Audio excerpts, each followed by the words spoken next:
Good morning. We're here to see a property in Gatesmead, which is literally just through this gap in the hedges. But before we do, I just wanted to show you where we are. We're actually on the bridleway, or the footpath that goes from Wickham Way, which is directly north of the railway station, up through the Wickham Fields and all the way up through Haywards Heath Golf Course, and you can walk all the way up to Ardingly from here. So wonderful, wonderful setting. The railway station on foot from where I'm standing is 0.75 of a mile. Now, obviously, this is a footpath in the winter. If it's mucky and muddy, you're probably not going to walk to the station from there. But of course, by car, this is the madness, by car, it's 1.5 miles. So let's have a show you around. So this development, this has only just been recently built. It was built by Crest Nicholson. This was the Birch and Oak development, which is located off the top of Gatesmead, and Gatesmead is located off Birchen Lane on the Haywards Heath Linfield borders. So if you came off Summerhill Lane and you're heading towards Ardingly and up towards Haywards Heath Golf Course, the first lovely tree-lined road on your left is actually Birchen Lane. But this development, like I say, Crest Nicholson did it. The house I'm going to show you is just around the corner here on my left. It's a 3-bedroom semi. It's a really nice development. They didn't build anything like as many houses as they would have liked to. Behind the houses on this side, there's a tree line, and beyond the tree line is a big wildflower meadow. That has got to remain a wildflower meadow. It's part of the planning permission.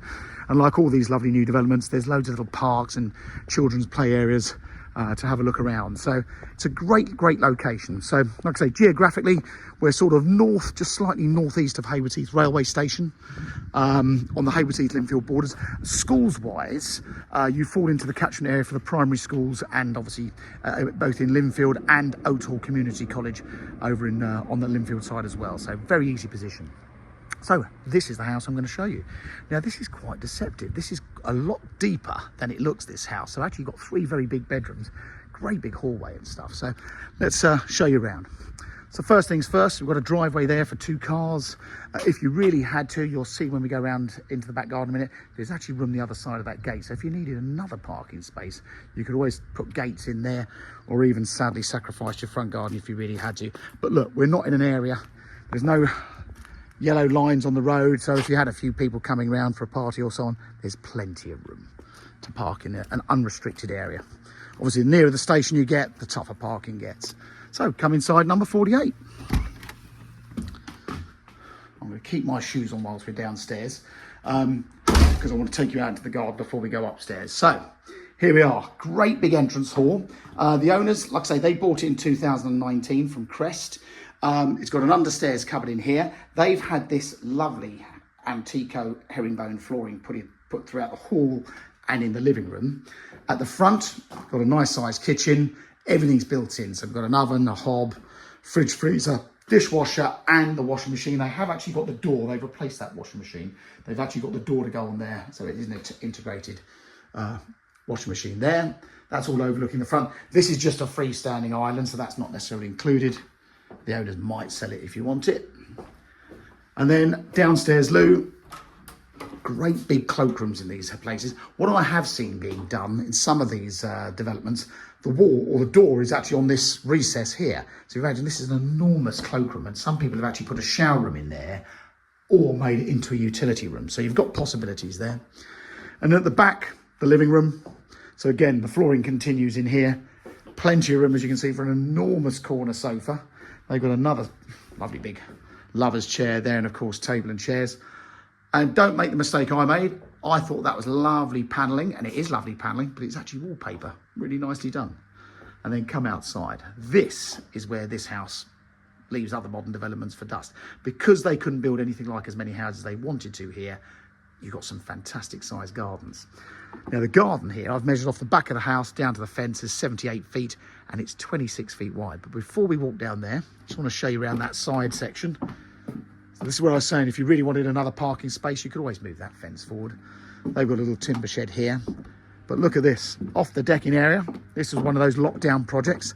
This was the home office, although they're now working upstairs. And they actually use this for guests. A lot of guests come and stay, and they stay out here. How lovely. But it's got all the power and lighting, even got a couple of fridges with optronics on it. So if you had to work from home, not a bad window to work from. Little raised seating area here with another outside garden set. And then come down the garden. Now we're backing on, as you can see, we've got this lovely old established tree line all the way along the back. Again, like a lot of developments, 6-foot fences everywhere. This is a bit more mature than that because this was a lovely piece of countryside they built on. But behind us, we're just backing onto the gardens of the huge houses on Brook Lane. So that's officially a Linfield address behind us. And when you come around the back here, you can see there's a lot of potential if you really wanted to extend the house, or maybe even go up into the roof space at some point if you wanted to. Normally with these new developments, they don't like you to make too many changes. You can normally convert garages and things like that, but you have to leave the door in place. I know a couple of the houses opposite we've seen and sold, they have done that. So it still looks like a garage, but actually there's a storeroom behind it. So there's the downstairs. It's a great, nice big kitchen. See what I mean, how deep this house is? Look at this, right the way through to that back door. It's a long way through there.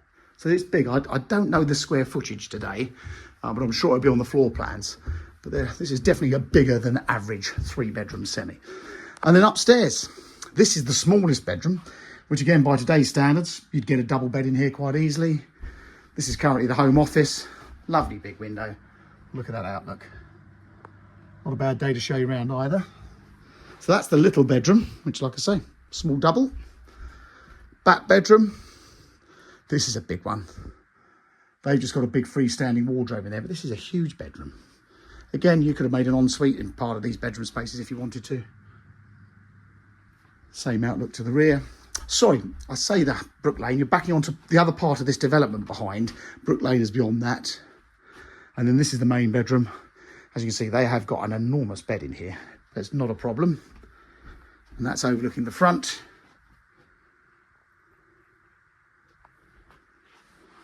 So nice size double there. And of course the bathroom. There's only the one bathroom, but as mentioned, you could always squeeze in an ensuite up here, or even make a shower room out of that massive cloakroom downstairs if you wanted to. But the bath has actually got a proper shower over it as well. Now, like all these new developments, they're private developments. So all the little parks and the play areas and various insurances and so on are part of the managed complex. So there will be an estate charge. I'll let you know that on our sales particulars by the time we get to it. Like I say, walking distance, well under a mile to the station during the summertime. If you want to walk into Linfield Village, that's just over a mile distant. And obviously you've got the schools a little bit closer. But there you go. That is number 48 Gatesmead. It's a lovely 3-bedroom semi with a huge garden, and it even comes with a garden studio, which is all included. Hope you found that video helpful. Any comments or feedback, please let us know.